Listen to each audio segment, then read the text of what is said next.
GM, I'm Gnomonkey, and I'm joined today only by my cameraman, Scritic. Together, we're scouring the outer islands of Gillanor seas in search of the deadliest Slayer creatures. From the volcanic equator to the frozen north, let's see what we can find in today's episode of Gilinor's Deadliest.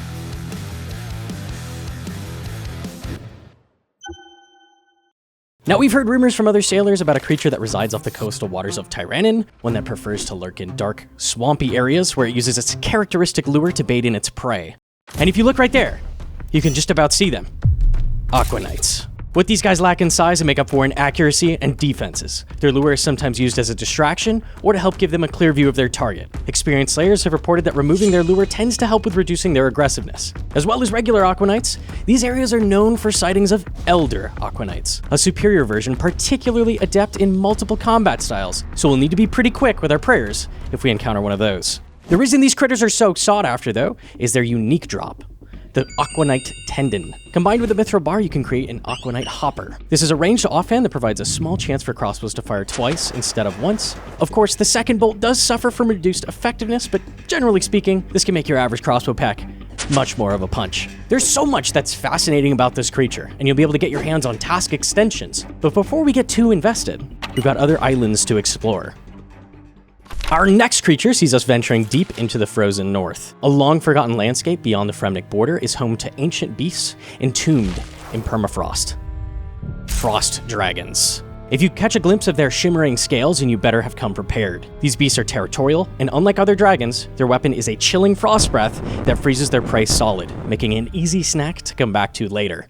Here's what you need to know. You'll need special protection before taking one of these on, and you might also want to take advantage of their particular weakness to stab, ranged, or fire spells. Frost Dragons can be fought at any time, Slayer task or not, but get them as an assignment and you'll have even more reason to hunt them down, particularly as they'll drop 2 lucrative resources.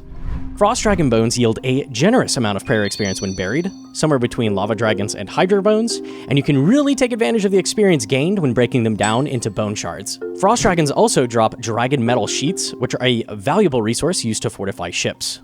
That reminds me. Scritic, did you remember to pack the anti-Dragonfire shield? From the freezing north of the scorching south, we've set to sail somewhere very different. Charred Island. Here in the shadow of fire and ash lurk the lava strykewyrms.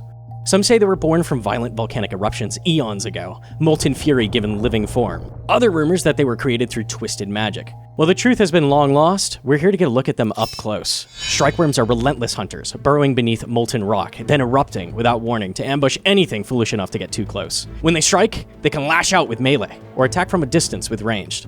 This right here, this is a real terror. The Magma Strykewyrm, a superior variant, larger, more deadly, and far more cunning. It can burrow itself completely underground and burst upwards for a devastating surprise attack. Standing still or hesitating is ill-advised.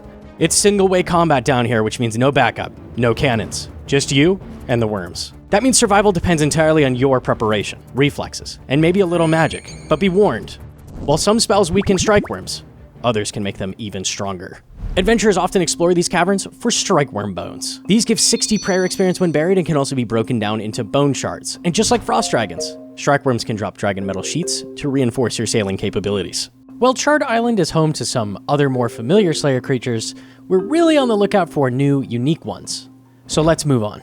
Our final destination is the Great Conch. To the native Tortugans, this is sacred ground, their ancestral homeland.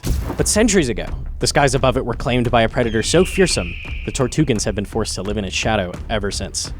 The Griffin. Half lion, half bird, and 100% apex predator. Griffins are aerial hunters that see lone Tortugans and their young as nothing more than their next meal. The hatchlings, still too small to defend themselves, make for an easy snack. But don't be fooled. To a hungry griffin, adventures taste just the same. You can first encounter the Griffins through the Tortugan questline. They're savage melee fighters, and their weakness lies in magic, especially air spells. Melee can do the trick as well if you're brave enough to get close, but here's the twist. If you're too light, Griffins will be able to knock you back with their powerful wings and can stun you momentarily. Luckily, we came prepared.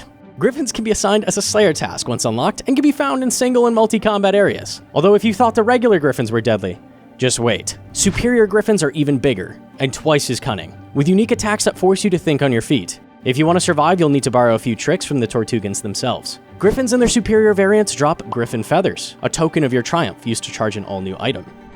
The Horn of Plenty.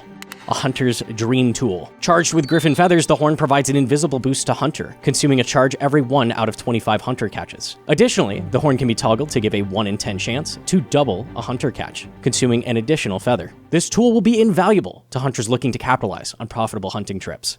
And then there's the Shellbane Griffin, a mid-level, solo instance Slayer boss. But don't let the word mid fool you. This predator's wings generate hurricane force gales, hurling adventurers across the battlefield. And if that wasn't enough, its glands are capable of generating corrosive spit that sears through flesh. You want to make sure you keep your skin covered and stay light on your feet in this encounter. In addition to griffin feathers, the Shellbane Griffin has a chance to drop the Gleaming Rapier, a deadly new stab weapon with power that makes it a perfect stepping stone between the Dragon Sword and Zami Hasta. Think of it as the stab equivalent of the zombie axe. All of these rewards make Gryphons an incredibly appealing assignment for slayers who are willing to navigate the rough seas.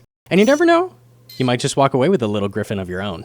Just remember, on the Great Conch, you're not at the top of the food chain. Step onto the island unprepared, and you'll soon learn what it means to be prey. And that's our journey. From the seas to the skies, the oceans of Gillanor are packed with life, curious critters, and predators that could end you in an instant. But it's those dangers that make exploring the world of sailing so thrilling.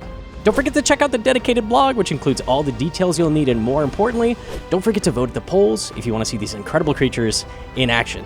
So until next time, Gnomonkey and Scritic, signing off. Maybe you'll join us in the future as we search for more of Gillinor's deadliest.